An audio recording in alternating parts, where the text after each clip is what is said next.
2018-ci il, iyul.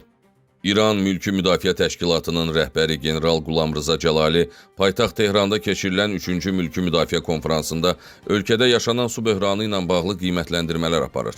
İranda baş verən iqlim dəyişikliyində yad qüvvələrin əlinin olması şübhəsi var deyə açıqlama ilə çıxış eləyir. Ölkədəki elmi mərkəzlərin də bunu təsdiqlədiyini bildirir. İranlı general iddialarını bir addım daha irəli apararaq qeyd eləyir ki, İsrail və qonşu ölkələrdən biri İrana daxil olan yağış buludlarını yağmaması üçün qısırlaşdırır. Bundan əlavə, bulud və qar oğurluğu ilə üzləşmişik deyə sözlərinə əlavə eləyir. Bu iddiaya İsraildən cavab gecikmir. İsrail Xarici İşlər Nazirliyinin sözcüsü Emanuel Naşon Cəlalinin açıqlamasını ələ salaraq keçmiş Twitter, hazırki X hesabında İranla bağlı hava proqnozlarını paylaşır. Ölkədə günəşli hava gözlənildiyini və yağış ehtimalının olmadığını göstərən proqnozlara yenə etdik mesajını qeyd eləyir. Paylaşımına yağışda hava işarəsi qoyan Naşon, oğurlanacaq başqa bir yağış buludu yazaraq Cəlalinin açıqlamasını lağa qoyur. İranda yağışın və su ehtiyatlarının azalması nəticəsində yaranan quraqlıq su böhranına səbəb olur. Əhali tankerlərdən su almaq məcburiyyətində qalır. Bir çox şəhərlərdə su böhranı hökumət əleyhinə etirazlara da yol açır.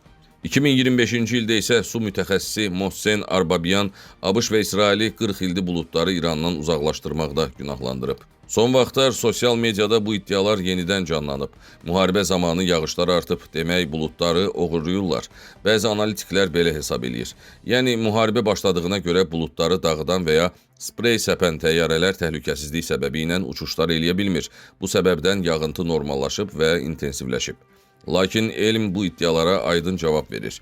Geniş ərazidə bulud oğurlamaq və ya yağışı tamamilə başqa ölkəyə yönətmək hazırda texniki cəhətdən mümkün deyil. Bu, Səudiyyə Ərəbistanında, sonra Birləşmiş Ərəb Əmirliklərində son illərdə süni yağdırmaq layihələri həyata keçirilir. O da onun bu məqsədinə ora xüsusi reagentlər buraxırlar. Gümüş yod reagenti deyirlər ona. O, yağın təmələ gəlməni sürətləndirir ki, o quraqlıq ərazilərə, orada həmin qulan ərazilərinə normadan daha çox yağıntılar düşsün.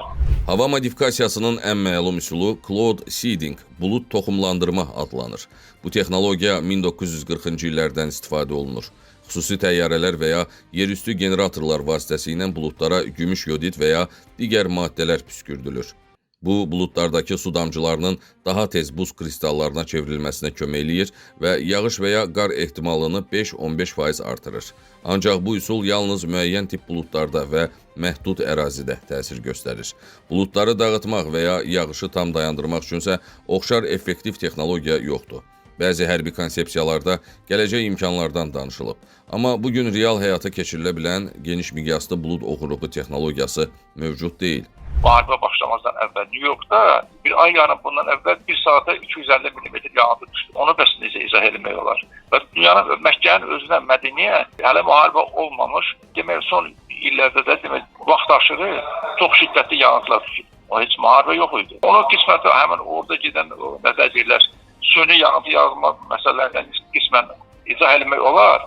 Ancaq müharibə variantını mən şəxsən əsas amil kimi götürmürəm. Xüsusi sprey püskürtməklə buludları dağıdan təyyarələrə gəlincə, belə əməliyyatlar adətən dumanı dağıtmaq və ya dolu əmələ gəlməsini azaltmaq üçün istifadə olunur. Lakin yüzlərlə kilometr ərazidə yağışları oğurlamaq qabiliyyətinə malik deyil. Bu süni yağış yağdırarkən ola bilər ki, bunlar o yağışları öz coğrafiyasına çəksin, qonşu ölkələrdə quraqlıq yaransın əvəzində. O fikri demək mümkündür. Bəli, o atmosferdə hər hansı bir ərazidə məhdud miqdarda rütubət ehtiyatı var.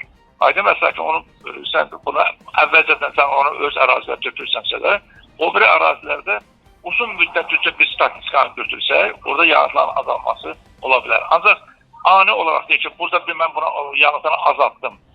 Bu birdə bu sabah üçün burada yağıntı düşməyəcək, o da düzgün məsələdir. Bu çox mürəkkəb bir məsələdir. Onu uzun müddətli məlumatlar əsasında, statistika əsasında nəticə gəlmək olar ki, İranda nə qədər azalıbdır, başqa ölkələrdə azalıbdır.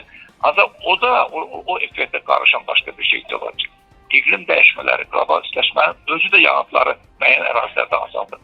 Sən onları bir-birinə ayırmaq hansı səbəbə görə bu dəfə artdı, hansı da bir şey. O biri səbəbdən artdı. Bunu da müəyyən etmək asan məsələdir. O riyazi statistikanın əsas məsələlərindən biridir. Onu da hələ bir ayrı qoyan yoxdur ortalığa. Hansı nə dərəcədə buna təsir edir. Nəticədə regionda müşahidə olunan intensiv yağışlar daha çox təbii hava dövranı, mövsümi dəyişikliklər və ya iqlim dəyişikliyi ilə bağlıdır.